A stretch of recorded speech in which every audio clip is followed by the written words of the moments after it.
안녕하세요. 가슴 아픈 인생의 사그라짐을 지켜본 50대 중반 남자입니다. 우린 누구 하나 예외 없이 누군가의 자식이죠. 그리고 부모님이 연로해져 가는 모습과 내 자신이 나이 들수록 부모님의 짧아져만 가는 여생을 보며 가슴 아파 본 경험이 많은 분들께 있을 겁니다. 특히 부모님께서 아프시기라도 하면 자식으로서의 안타까움은 이루 말할 수가 없죠.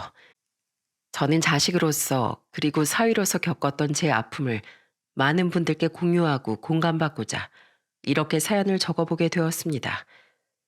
시작부터 부모 자식에 관한 말을 늘어놓았지만 사실 전 제 부모님에 대해선 별다른 정을 느끼지 못하는 사람이에요. 제 부모님은 왜 결혼을 하고 자식을 낳았나 싶을 정도로 자식들에게 무관심했던 사람들이었거든요. 함께 살던 할머니에게 저와 남동생, 여동생을 맡긴 채 아버지 어머니란 사람들은 밖으로 돌아다니기에만 바빴죠. 아버지가 할아버지께 물려받은 사업을 해서 집안은 비교적 유복한 편이었지만 제 마음은 늘 허기졌어요. 어머니, 이거 보세요. 저 밖에서 친구들이랑 놀다가 넘어졌어요. 무릎이 다 까져서 피도 엄청 났어요. 그러니? 안 됐구나. 할머니한테 가서 약 발라달라고 하렴. 아주 어렸을 땐 부모님의 관심을 끌어보고자 괜히 밖에서 크게 넘어져도 보고 어머니의 옷가지를 가위로 조각내거나 아버지 차에 돌멩이로 기스도 내는 등 사고를 쳐보기도 했습니다. 아마 어린 마음에 차라리 제게 화라도 내는 부모님의 모습을 보고 싶었던 것 같아요. 하지만 제 부모님은 한숨을 쉬며 저를 완전히 무시해버리거나 어린 제 뺨을 한 대 내려치고 말아버리는 등 여전히 제게 관심이 없었죠. 어머니, 애 좀 똑바로 봐주세요. 이번에 차 수리비만 얼마나 들었는지 아세요? 하여튼 지 엄마 쏙 닮아가지고 하는 짓도 어찌나 저렇게 밉상인지 보기만 해도 짜증나 죽겠어요. 부모님은 동생들보다 특히 절 좋아하지 않았습니다. 두 사람이 싸우는 소리를 들으며 알게 된 사실인데 서로 성격이 맞지 않아 헤어졌던 부모님은 뒤늦게 제가 생긴 걸 알고 원치 않는 결혼을 했다더군요. 그러니 그 뒤로 생긴 동생들에 비해 불행한 결혼 생활의 원인인 절 싫어했던 거예요. 제가 낳아달라고 애원해서 태어난 것도 아닌데 자신들의 불행의 원인을 어린 자식에게 돌리는 정말 한심한 사람들이었던 거죠. 결국 부모님은 제가 10살 때 이혼했습니다. 어머니는 한 채 망설임도 없이 제 동생들만 데리고 집을 나갔고 아버진 절 여전히 할머니에게만 맡긴 채 다른 여자들을 만나러 다녔어요. 할머니는 늘 절 늙은 자신을 고생시키는 혹덩이라고 구박했죠. 이후 아버진 제가 17살 때 사고로 세상을 떠나셨습니다. 그리고 할머니마저 제 나이 20살에 세상을 떠나며 전 혼자가 되었어요. 이제 너도 성인인데 혼자 잘 살 수 있지? 나중에 괜히 결혼한다거나 하는 일로 사람 불러서 귀찮게 하는 일 없도록 해줬으면 좋겠구나. 지금 같이 사는 남편이 전 남편이랑 엮이는 일을 안 좋아해서 말이야. 어머니란 사람은 아버지와 할머니의 장래에 얼굴을 비추긴커녕 제게 전화로 저런 말만 해댔습니다. 그나마 동생들은 아버지 장례엔 잠시 들렀었는데 저와 할머니에게 제대로 인사도 않고 시큰둥하게 아버지 영정사진만 들여다보다 곧장 돌아가 버리더군요. 하긴 그나마 몇 년간 더 붙어 살던 저도 아무 감흥이 없었는데 동생들이라고 슬프기나 했겠습니까? 아버지와 할머니가 남긴 유산이 있어 살아가는데 큰 어려움은 없었습니다. 대학에 가지 않고 잠시 회사 생활을 하던 전 소방 공무원의 꿈을 안고 고시 공부를 시작했어요. 그리고 시험에 합격해 소방 구급대원이 된 지 3년이 지났을 때 전 남동생에게 어머니의 사망 소식을 듣게 됐죠. 알고 보니 어머니는 말기암이 발견돼 6개월간 투병을 했었다고 해요. 예전 아버지가 돌아가셨을 때의 동생들처럼 저는 아무런 감정도 없이 빈손을 찾아가 조문을 마쳤습니다. 동생들 또한 제게 아무런 관심이 없었고 그날을 마지막으로 전 동생들과 영영 인연이 끊겼어요. 그랬으니 나이 30에 중매로 결혼한 아내와 처가 식구들에게 유달리 전 애정이 많이 생기더라고요. 아내와 장인 장모님 그리고 아내 오빠인 형님은 제게 처음으로 가족의 정을 듬뿍 느끼게 해준 감사한 존재들이었으니까요. 난 밖에 나가면 친구 놈들한테 맨날 자랑하고 다녀. 우리 사위가 든든한 119 구급대원이라 집에 큰일이 생겨도 난 아무 걱정 없다고 말이야. 우리 박서방은 내 자랑거리야. 장인어른은 늘 우리 사이가 최고라며 저를 지켜 세워주셨습니다. 정작 장인어른께서도 오래도록 경찰 공무원 생활을 하고 계셨음에도 말이죠. 장모님은 제가 처가댁에 갈 때마다 상다리가 휘게 진수성찬을 차려주셨는데 늘 제가 좋아하는 굴비를 직접 손으로 발라 제 숟가락에 올려주시곤 했어요. 왜? 찝찝해서 그래?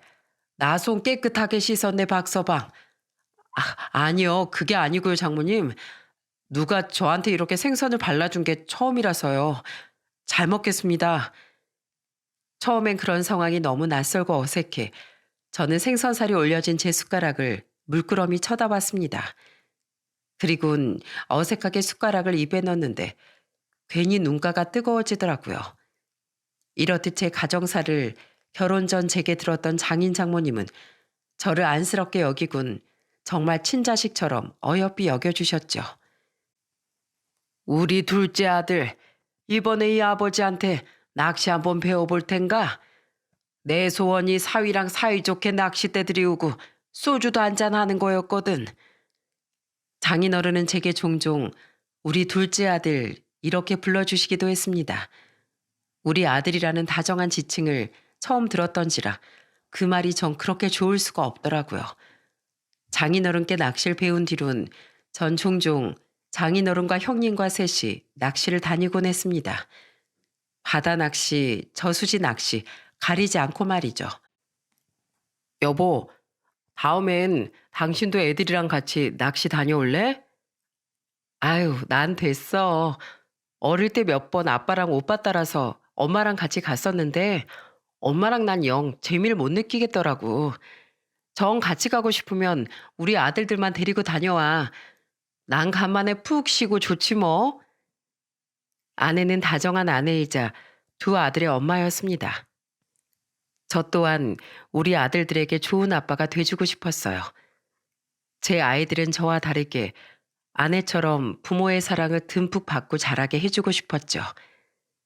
그래서 저는 일하는 시간을 빼면 늘 아내와 아이들과 시간을 보내려 노력했고 아이들이 초등학교에 들어간 이후엔 장인어른과 형님과 다니던 낚시 아이들을 데려가기도 했습니다. 우와, 아빠, 물고기 엄청 커요. 우리 아빠 짱! 정한이, 규한이 한번 만져볼래? 아우, 싫어요. 무서워요. 아유, 녀석들. 경찰 손주에 소방관 아들이 녀석들이 겁이 이렇게 많아서 어쩌누. 박서방, 이제 그만 잡고 매운탕이나 얼큰하게 끓여 먹고 가세. 장인어른은 매운탕 끓이는 솜씨가 일품이셨습니다. 형님과 제가 하겠다고 나서도 자신의 손맛을 못 따라온다며 장인어른은 늘 직접 매운탕을 끓여주셨어요. 분명 특별한 재료가 들어가는 것도 아닌데 그 감칠맛이 어찌나 일품이던지요. 아직도 전 장인어른이 끓여주시던 매운탕 맛을 잊지 못하고 그리워하곤 해요. 한편 형님은 자신의 두 딸은 한 번도 낚시터에 데려온 적이 없었습니다. 집사람이 이런 데 돌아다니는 거 싫어해. 비위생적이라고. 그러니까 애들도 당연히 못 데리고 다니게 하고. 굳이 캐묻지는 않았지만 형님은 처남댁과 별로 사이가 좋지 못한 것 같았어요. 처남댁은 명절을 제외하면 장인 장모님의 생신에도 잘 참석하지 않았죠. 다 같이 모인 자리에서도 처남댁은 식구들과 섞이려고 하지 않고 거의 자신의 딸들하고만 대화하더군요. 그러다 저희 큰아들이 11살이 됐을 무렵부터 처남댁은 아예 명절에도 처가에 오지 않았습니다. 죄송해요, 아버지, 어머니. 집사람이 몸이 좀 안 좋아서요. 형님이 말은 이렇게 하셨지만 다들 눈치는 채고 있었습니다. 형님과 처남댁의 사이가 점점 더 악화되고 있었다는 걸요. 손녀들을 많이 예뻐하셨던 장모님은 엄마 없이 아빠를 따라온 손녀들의 머리를 쓰다듬으며 씁쓸해하곤 하셨죠. 전 가끔 형님과 단둘이 밖에서 만나 술을 마시기도 했는데 한 번은 유독 술을 많이 드신 형님이 이런 말을 하시더라고요. 자넨 우리 순아랑 사이좋게 지내고 있지? 에휴, 우리 부모님처럼 나도 집사람이랑 금슬 좋게 살고 싶었는데 사는 게 참 뜻대로 되지가 않네. 애들 교육관에 대해서도 많이 부딪히고 사는 방식도 다르고 집사람하고 하도 싸우더니 우리가 언제 사이가 좋았나 이젠 기억도 안 나. 그래도 난 적어도 우리 딸들이 결혼할 때까진 내 가정 꼭 지켜낼 거야. 온전한 부모가 있는 가정이 애들에게 얼마나 중요한지 자네도 잘 알고 있잖아. 박서방, 우리 순아랑 조카들에게 좋은 가장이 돼줘서 난 늘 자네한테 고마워하고 있네. 저야말로 장인 장모님하고 형님께 늘 감사하고 있는데요. 형님, 혹시 무슨 일 있으신 건 아니죠? 에이, 무슨 일 있긴. 그냥 사는 게 힘들어서 괜히 푸념 한번 하는 거지. 제가 보는 형님은 누구보다 따뜻하고 다정한 사람이건만 그걸 몰라주는 처남댁이 그날은 조금 밉더라고요. 또한 그런 상황임에도 불구하고 가정을 지켜내려는 형님을 응원하는 마음도 들었죠. 하지만 형님은 결국 그토록 바라던 딸들이 결혼하는 모습을 볼 수 없었습니다. 저희 큰아들이 12살이 됐던 해 처가엔 큰 비극이 닥쳐오고 말았거든요. 박서방, 근무 잘하고 있나? 내 장인어른, 형님하고 낚시는 즐겁게 하고 계세요? 이번엔 근무 때문에 같이 못 가서 너무 아쉬워요. 다음엔 저도 꼭 애들하고 같이 갈게요. 그래, 그래. 내가 이번에 아주 왕건일 잡았거든. 이따 저녁에 집에 가서 매운탕 기가 막히게 끓여줄 테니까 일 끝나면 애들이랑 순아랑 같이 집으로 오게. 근무 때문에 함께 낚시를 같이 못했던 날 장인어른은 전화로 호탕하게 웃으며 이렇게 말씀하셨습니다. 휴대폰 너머로 형님 또한 이번에 우리가 잡은 물고기 크기 보면 자네 엄청 놀랄 거야. 기대하라고 라며 웃으셨죠. 그리고 그게 두 분과의 마지막 통화였어요. 낚시를 마치고 집으로 돌아오던 길에 두 분은 그만 대형 화물 트럭과의 사고로 현장에서 숨을 거두셨거든요. 여보, 제도가 이렇게 나만 두고 가면 난 어떡하라고. 여보, 나도 데리고 가요. 이렇게 나만 두고 가지 말아요. 엄마, 엄마까지 나만 두고 어딜 간다는 거야. 제발 이러지 마. 끊임없이 울부짖던 장모님은 장례를 치르다 두 번이나 실신까지 하셨습니다. 슬픔에 빠진 아내와 장모님을 챙기려 최선을 다했지만 저 역시 비통함을 감출 수가 없었죠. 제 아버지와 어머니가 돌아가셨을 때와는 비교도 되지 않는 슬픔이 저를 침몰시켰습니다. 장인어른과 형님은 피로 이어지진 않았어도 진정한 제 아버지와 형제와 다름없었으니까요. 이후 처남댁은 장례가 끝나기 무섭게 우리와의 인연을 끊어버리더군요. 형님의 재산과 사망보험금까지 모두 챙긴 뒤 형님과 살던 집을 팔고 이사를 가버린 거죠. 예, 어머마. 그래도 우리 제덕이 자식들은 나한테 가끔이라도 보여줘야 하지 않겠니? 우리 손녀들 아기였을 땐 너희들 맞벌이 한다고 내가 다 먹이고 입히면서 키웠잖니. 내 많이도 안 바라마. 반년에 아니 1년에 한 번씩이라도 제발 애들 얼굴 좀 보여다오. 이미 애들 아빠도 죽은 마당에 어머님이랑 전 남남이에요. 어머님이랑 계속 연락하고 지내면 제 새 출발에 방해되는 거 모르세요? 그동안 맞지도 않은 어머님 아들이랑 사느라 제 인생 너무 많이 허비했어요. 어머님 욕심 때문에 제 앞길 망칠 생각 하지도 마세요. 그 여잔 장모님께 저런 모진 소리를 해대곤 아이 휴대폰 번호까지 바꿔버렸습니다. 저 아내는 슬픔에 빠진 장모님을 보살피려 장모님을 집으로 모셨어요. 하지만 한순간에 남편과 아들, 소녀들까지 영영 잃은 장모님은 날이 갈수록 마음의 병이 깊어지셨죠. 장모님은 늘 방에 틀어박혀 울기만 하셨습니다. 장모님, 제발 끼니 때마다 밥 한 숟갈이라도 꼬박꼬박 드세요.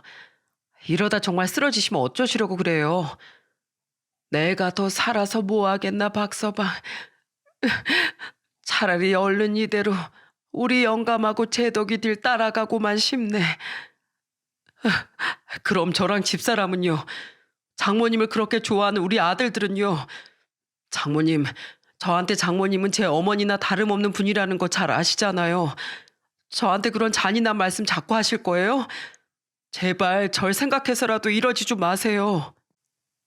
거의 곡기를 끈다시피 했던 장모님은 한 번은 결국 쓰러지기까지 하셨습니다. 이러다 정말 장모님까지 잃는 줄 알고 아내와 저는 크나큰 두려움에 떨어야 했죠.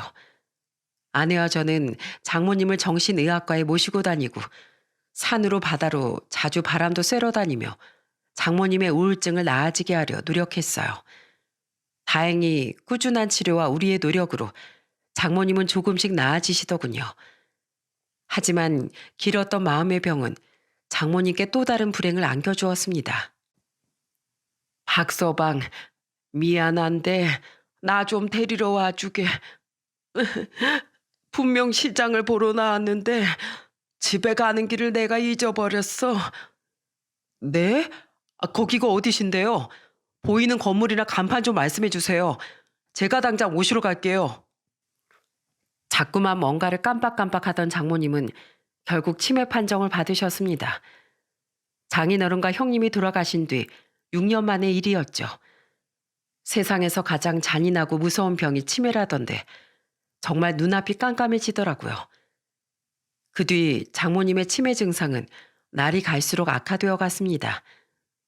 아내와 저도 제대로 알아보지 못하고 조금 전 분명 밥을 드셨으면서 밥을 주지 않는다고 그릇을 벽에 집어던지기도 하셨어요.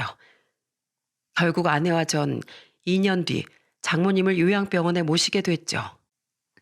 저기요, 저희 엄마 왜 이렇게 침대에 묶어놓는 거예요? 제가 우리 엄마 좀 잘 보살펴달라고 여기 모신 거지.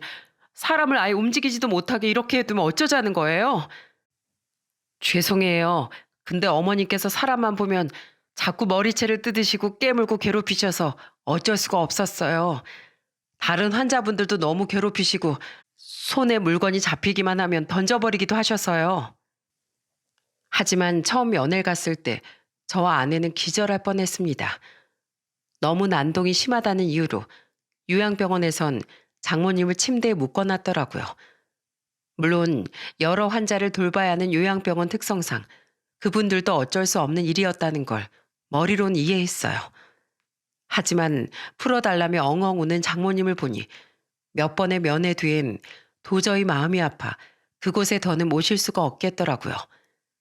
우린 2번이나 장모님의 요양병원을 옮겼는데 그곳들에서도 장모님의 상황은 마찬가지였죠. 우리 엄마 사람이야. 마당에 묶어놓고 키우는 개도 이렇게 해두진 않는다고. 당신들 부모라고 생각하면 이럴 수 있겠어? 불쌍한 우리 엄마 그냥 너무 괴로워서 기억을 놓아버린 거야. 간 사람들 기억을 붙잡고 있으면 너무 괴로워서 살 수가 없어서 이렇게 되신 거라고. 가뜩이나 불쌍한 우리 엄마를 왜 이렇게 대하냔 말이야. 결국 참지 못한 아내는 장모님을 끌어안고 오열했습니다. 저도 아들들도 그 모습을 보며 참담함을 금치 못했죠. 결국 아내와 상의 후 저는 장모님을 다시 집으로 모셨습니다. 고마워 여보. 치매 환자 모시고 사는 게 쉬운 결정이 아닌데. 아니야. 진즉 이렇게 했어야 했어. 사람이 사람답게 살아야 산다고 할 수 있는 거잖아. 장모님을 더 이상 목숨만 연명하는 괴로움 속에 둘 수는 없어. 다행히 장모님은 틈만 나면 물건을 던지거나 사람을 때리거나 하는 행동을 요양병원에서 보단 덜 하시더군요. 하지만 그렇다고 그런 행동을 하지 않는 건 아니셨어요.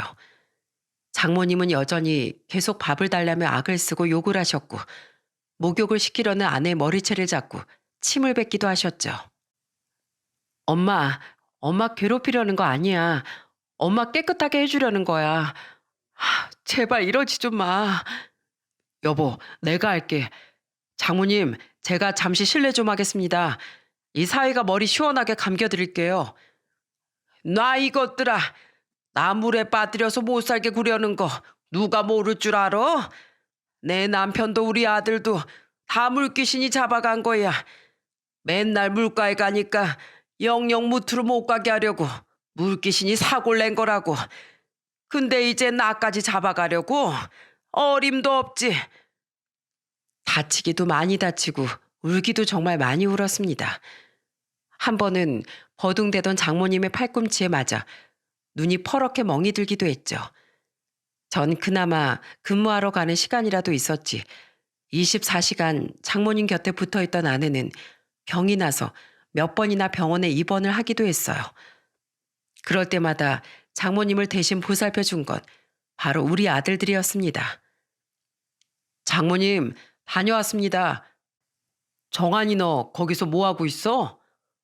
할머니가 제가 잠깐 한눈판 사이 거실에 작은 볼일을 보셔가지고요. 규환인 할머니 옷 갈아입혀드리고 있고 저는 바닥 닦고 있었어요. 아이고 이리 줘라. 아빠가 아마 가뜩이나 공부하느라 힘들 텐데 너희한테까지 이런 고생을 하게 해서 정말 미안하구나. 아니에요. 우리 어릴 때 할머니가 우리를 얼마나 많이 예뻐하고 보살펴 주셨어요. 그러니까 이젠 다 큰 우리가 할머니를 보살펴 드려야죠. 아내를 닮아 그런 건지 애들은 정말 착하고 효심도 깊었습니다. 그 와중에 공부까지 열심히 해서 두 아이 다 번듯한 대학에도 진학했죠. 장모님만 건강하시다면 더 이상 바랄 게 없었건만 다른 병이면 몰라도 치매라는 병은 끝없는 고통만 계속해서 안겨주더군요. 그렇다고 장모님께서 늘 괴팍한 행동만 보이신 건 아니었습니다. 장모님은 가끔은 절 장인어른으로 또 가끔은 형님으로 착각하며 다정한 모습을 보이기도 하셨어요. 여보, 당신 머리 염색할 때가 됐구려. 그렇게 머리가 새카맣던 사람이 이렇게 새치가 많아지고 우리도 나이가 들긴 드나 봐요. 하긴 우리 애들이 벌써 20살이 넘었으니 그럴 만도 하지. 내 이따 염색약 사다가 다시 회춘시켜 드리리다. 제더가 너 요새도 어머니랑 사이가 안 좋은 게냐? 왜 이렇게 밥도 못 얻어먹고 다니는 사람처럼 말랐어? 아유, 가여운 내 새끼. 엄마가 밥 차려줄 테니까 먹고 가. 알았지?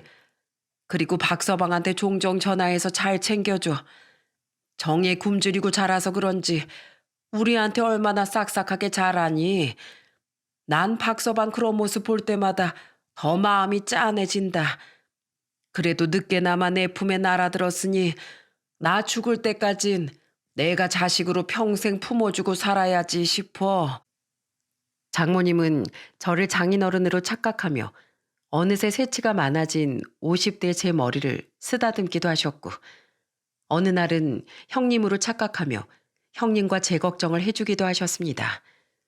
장모님의 시간은 그렇게 가끔은 장인어른과 형님이 살아계시던 그 순간에 머물러 있었죠. 그럴 때마다 저 또한 그 시절로 돌아간 듯한 마음에 많이도 숨죽여 울었어요. 맛있으세요, 장모님? 많이 드세요. 저는 과거 장모님께서 그래 주셨던 것처럼 이젠 제가 직접 생선살을 발라 장모님 숟가락에 올려드리기도 했습니다. 그럼 장모님은 마치 어린아이가 된 듯 두 다리를 마구 흔들며 신이 난 얼굴로 제게 웃어 보이셨죠. 아내는 그런 장모님을 보며 가슴 아픈 표정으로 이렇게 말하곤 했어요. 우리 엄마 오늘은 얌전하게 밥 잘 드시네. 맨날 챙김만 받다 보니까 몰랐어. 엄마가 이렇게 생선을 좋아하시는 줄. 알았으면 진즉 맛있는 집도 많이 모시고 가고 내 손으로 당신처럼 생선살을 발라드리기라도 할걸. 장모님 곁에 가장 많이 붙어 있다 보니 제일 큰 고통을 겪은 사람도 제일 많이 울었던 사람도 단연 아내였습니다. 아내는 자장가를 부르며 토닥토닥 장모님을 곧잘 재워드리곤 했는데 가끔은 퉁퉁 부은 눈으로 제게 이런 말을 하기도 했어요. 어릴 때 내가 아무리 말썽을 피워도 엄만 나한테 화 한 번 내지 않고 늘 날 이렇게 재워주셨어. 근데 난 엄마가 나한테 나쁜 말 좀 하고 손찌검 좀 했다고 잠실 못 참고 엄마한테 화내기나 하고 나 정말 못된 딸이야. 그리고 내 욕심 때문에 당신도 우리 애들도 고생을 너무 많이 하는 것 같아. 엄마한테도 당신하고 애들한테도 그냥 다 너무 미안해. 괜찮아. 내가 장모님께 받은 사랑에 비하면 이 정도는 아무것도 아니야. 그리고 당신도 우리 애들도 장모님 아니었으면 내 곁에 존재하기나 했겠어? 애들도 고맙게도 우릴 잘 이해해주고 장모님도 잘 챙겨주고 있잖아. 당신 절대 못된 딸 아니야. 누구보다 착한 효녀야. 그러니까 자책하지 마. 장모님을 지켜보는 것도 힘들었지만 자주 무너져 내리는 아내를 보는 일 또한 굉장히 가슴 아팠습니다. 장모님은 아주 가끔 정신을 차리셨는데 그럴 때마다 저와 아내 그리고 손주들을 붙잡곤 늘 미안하다고 우셨어요. 그렇게 모두가 슬프고 고통스러운 나날이 이어지던 와중 우리 가족의 마음에 커다란 상처를 남긴 엄청난 사건이 발생하고 말았습니다. 큰아들이 23살, 작은아들이 21살이던 해 어느 날이었어요. 근무를 하며 구급장비 점검을 하고 있던 전 출동하는 출동 알림 소리에 급히 출동 준비를 하게 됐죠.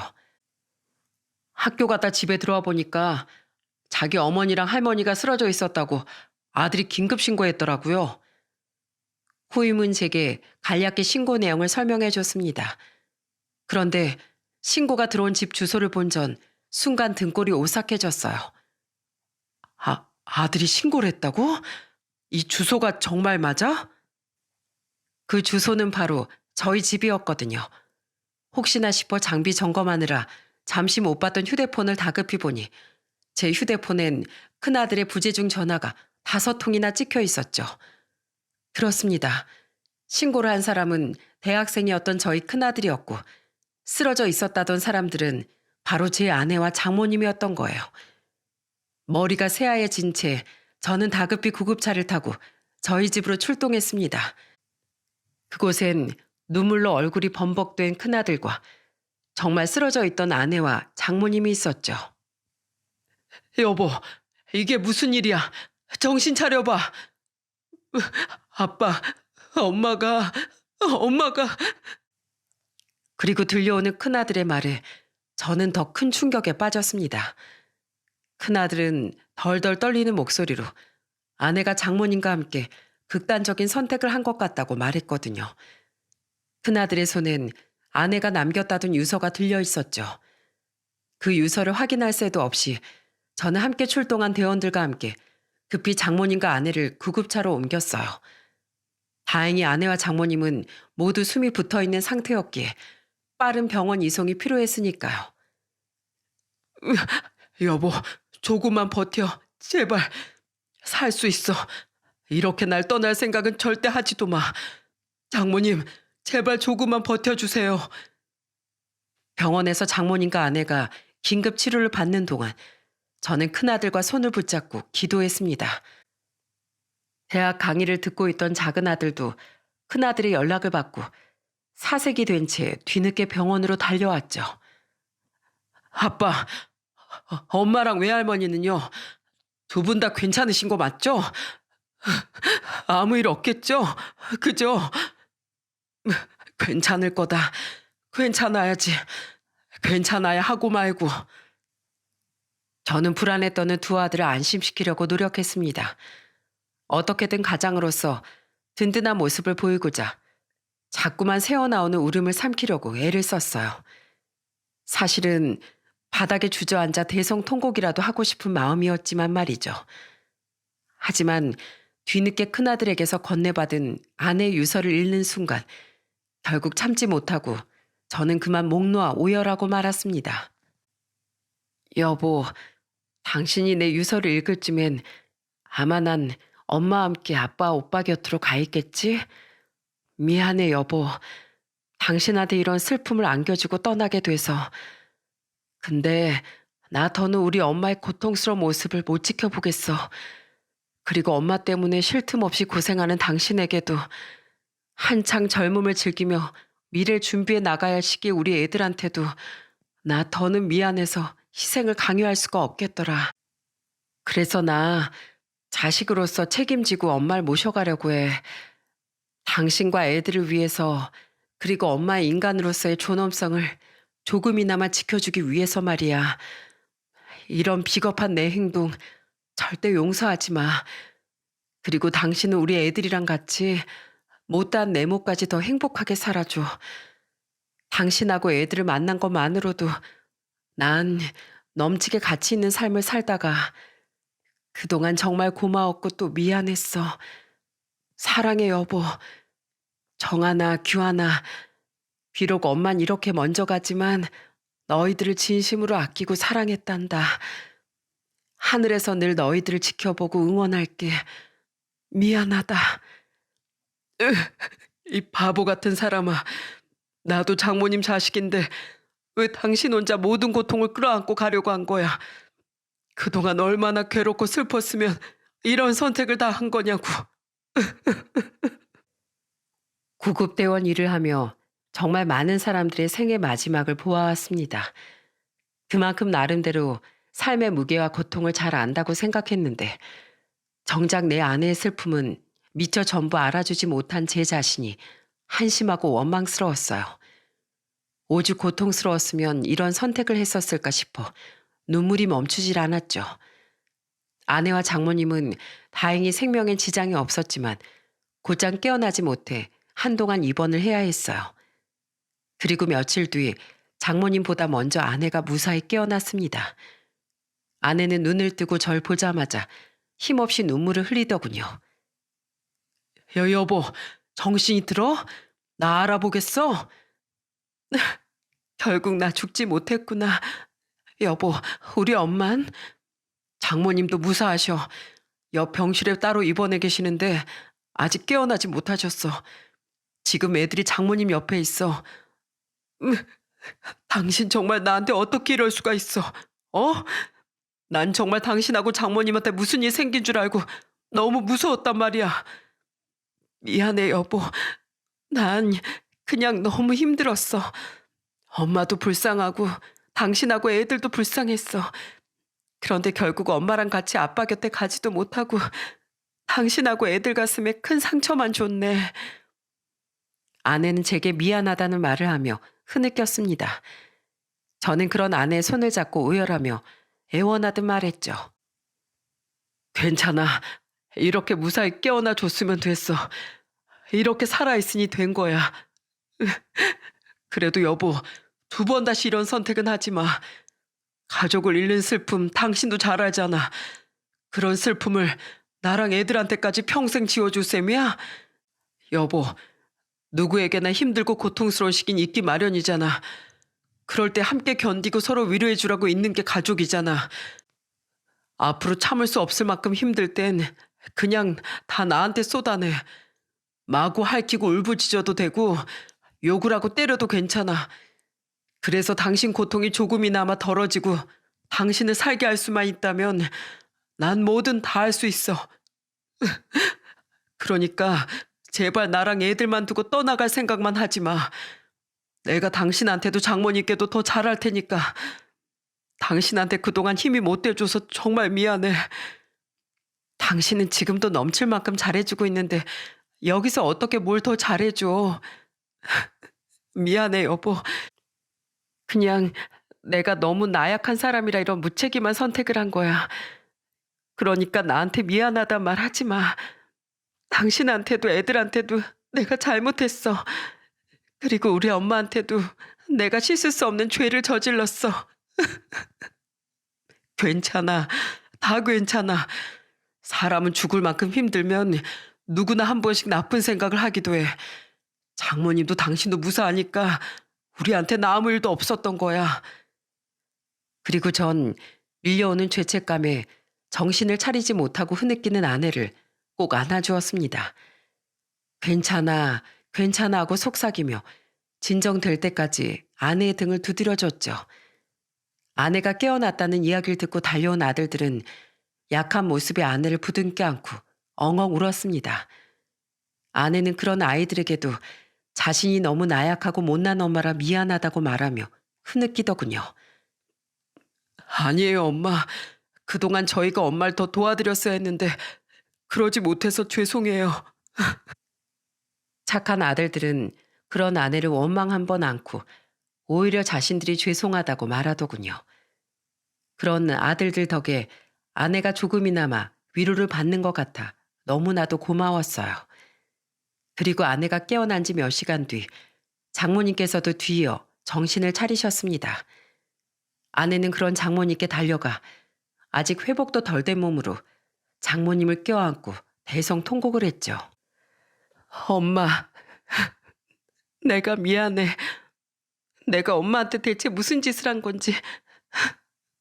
엄마, 나 죽을 때까지, 아니, 죽어서도 용서하지 마. 내가 잘못했어. 아직 힘이 없으신 장모님은 아내에게 아무 말도 하지 않고 멍하니 병실 천장만 보시더군요. 그리고 며칠 뒤 퇴원해 아내와 함께 집으로 돌아오시고 나서도 장모님은 평소와 다르게 별다른 말씀이나 행동이 없으셨어요. 배고프다고 소리를 지르시지도 저를 여보 혹은 제더가 하고 부르시지도 않고 그저 얌전히 먹고 주무시기만 하더군요. 아내는 그런 장모님을 보며 더 가슴이 아파 눈물이 마를 새가 없었죠. 그리고 전 아내가 잠시 낮잠이 든 어느 휴무일 장모님 방으로 가서 장모님 앞에 무릎을 꿇었습니다. 장모님은 여전히 별다른 말씀 없이 그런 저를 물끄러미 바라보셨어요. 저는 그런 장모님께 눈물을 뚝뚝 흘리며 그토록 구하고 싶었던 용서를 빌었죠. 장모님, 정말 죄송합니다. 집사람은 자신이 못난 딸이라고 하지만 아닙니다. 사실은 제가 정말 못난 사위였어요. 사실 저 그동안 가끔 장모님 원망했었어요. 차라리 아프실 거면 고칠 수 있는 병에 걸리시지.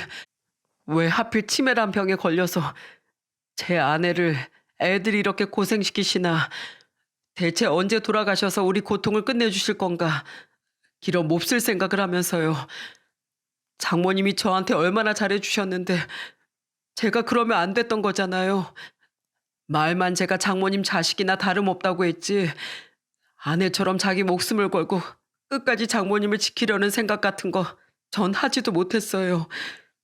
장모님, 아내가 그런 선택을 하게 한 건 모두 다 제 탓이에요. 제가 더 책임지고 장모님을 나서서 돌보고 제 힘듦에만 빠져 있지 않고 아내 마음을 보살폈다면 이런 일은 일어나지 않았을 거예요. 그러니까 장모님, 안 그러시겠지만 이번 일로 조금이라도 제 집사람에게 화를 내거나 원망하지 않으셨으면 좋겠어요. 차라리 절 미워하고 원망하세요. 저희 집사람 정말 마음 여리고 착한 사람이잖아요. 종교는 없었지만 저는 마치 신부님에게 신자가 고해성사하듯 부끄러운 마음을 털어놓으며 울었습니다. 장모님은 그런 저를 그저 바라보시다가 드디어 한마디를 하시더군요. 밥 줘, 여보. 나 배고파. 나 굴비 발라줘. 괜찮다던가 알았다던가 하는 말은 아니었습니다. 그저 병원에서 깨어나신 후 처음으로 배고프다고 하신 순간이었어요. 아내와의 그런 사건이 일어나기 전엔 늘 입에 달고 사시던 말이었죠. 그런데 그 말이 왜 제 귀엔 나 아무렇지도 않다, 괜찮다 하는 말로 들리던죠.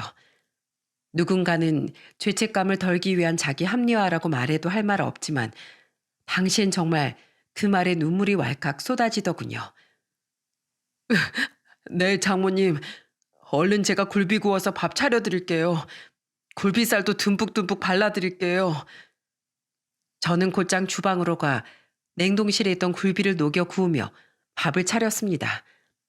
밥 차리는 소리에 잠에서 깬 아내는 왜 아직 밥때도 아닌데 식사 준비를 하냐고 묻더군요. 저는 그런 아내에게 울먹이는 목소리로 코를 훌쩍이며 이렇게 말했죠. 장모님이 배고프시대. 굴비 구워달라고 하셨어. 오늘 점심도 되게 적게 드셨잖아. 그래서 일찍 저녁 차려드리려고. 엄마가 배고프다고 했다고? 말문이 트인 거야? 엄마. 제 말에 아내는 눈시울을 붉히며 장모님 방으로 달려갔습니다. 방 안에선 아내 울음소리와 아줌마 배고파 하는 장모님의 목소리가 함께 들려오더라고요. 전엔 그토록 힘들었던 장모님의 밥 타령이었건만 그날은 그 어떤 소리보다 감사하게 들렸죠. 그 뒤론 다시 전과 같은 평범한 날들이 펼쳐졌습니다. 완전히 전의 모습으로 돌아온 장모님은 늘 배고프단 말씀을 하시고 여전히 아내와 저 그리고 아이들에게 횡포를 부리시기도 했죠.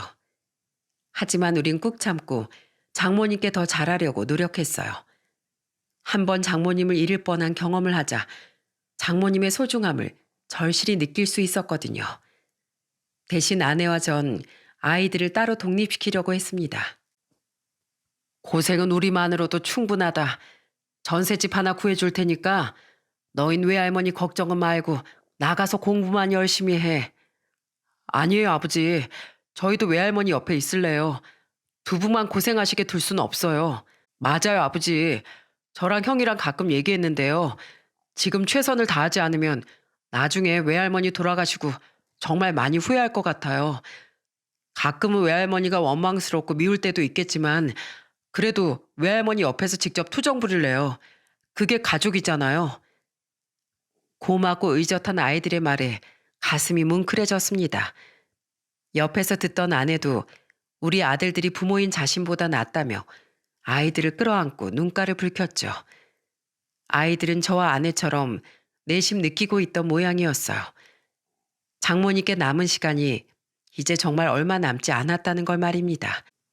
장모님은 아내와의 그 일이 일어난 지 1년 뒤 80 초반의 나이로 조용히 숨을 거두셨거든요. 그게 바로 재작년 말의 일이었죠. 급격히 몸이 쇠약해진 장모님은 위독해진 지 이틀 만에 병원에서 돌아가셨습니다.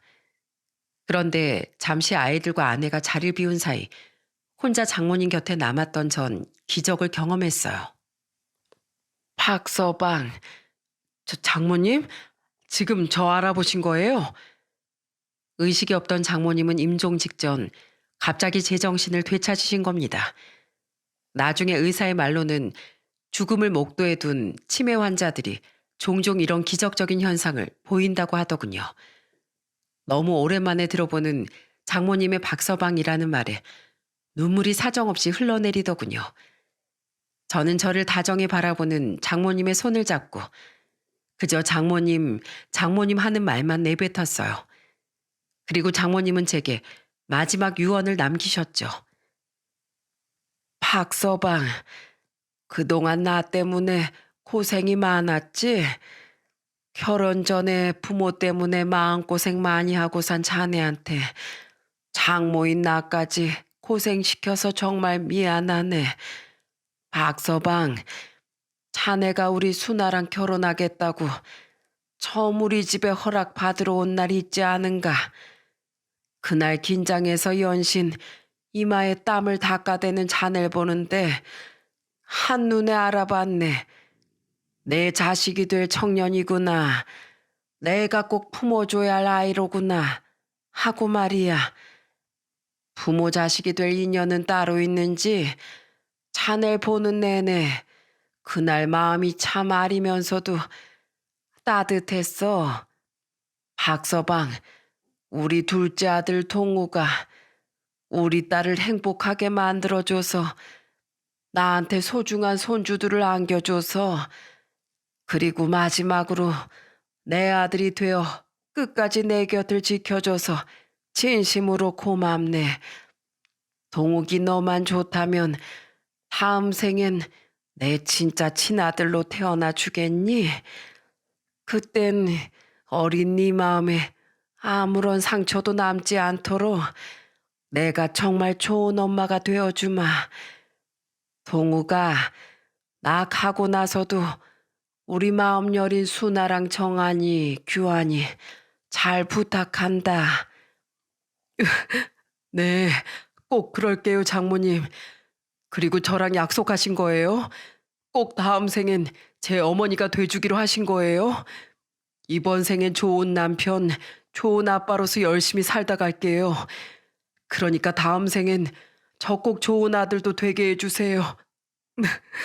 저야말로 진심으로 감사했습니다, 장모님. 그래, 그래. 내 꼭 약속하마. 정신이 있을 때 우리 수나랑 손주들도 보면 좋으련만 다들 어디 간 게야? 우리 수나한테 난 하나도 널 원망하지 않는다고, 자식에게 그런 모진 선택까지 하게 해서 미안했다고 꼭 사과하고 싶었는데 괜한 죄책감에 얽매여서 살지 말고 꼭 행복하게 살다 아주 늦게 내 곁에 오라고 말해주고 싶었는데 말이야. 거기까지 말씀하신 장모님은 힘에 부쳤는지 다시 눈을 감으셨습니다. 그게 장모님께서 의식을 찾은 마지막이었어요. 정신이 온전할 때 아내와 아이들을 보고 싶다던 장모님의 마지막 바람은 이루어지지 못했죠. 그로부터 꼭 5시간 뒤 장모님은 가족 모두가 보는 앞에서 조용히 숨을 거두셨습니다. 장모님께서 잠시 정신을 되찾으셨다던 얘기를 제게 들은 아내는 영면에 드신 장모님의 손을 잡고 눈물을 흘리며 말하더군요. 엄마, 그날 일을 기억하고 있었어? 그걸 계속 마음에 담아두고 나한테 미안해하고 있었던 거야? 엄마가 왜 미안해? 죽을 죄 진 사람은 자식인 난데. 엄마, 엄마 바람대로 나 죄책감에 매여 살지 않을게. 최선을 다해서 애들 아빠랑 애들이랑 오래오래 행복하게 살다가 아주 늦게 엄마랑 아빠, 오빠 곁으로 갈게. 그러니까 내 걱정은 말고 이제 하늘 가선 아프지 말고 푹 쉬어, 엄마. 사랑해. 아주 많이 사랑해, 엄마. 오래도록 조금씩 준비했던 이별인지라 아내도 저도 아이들도 덤덤히 슬픔을 받아들일 수 있었습니다.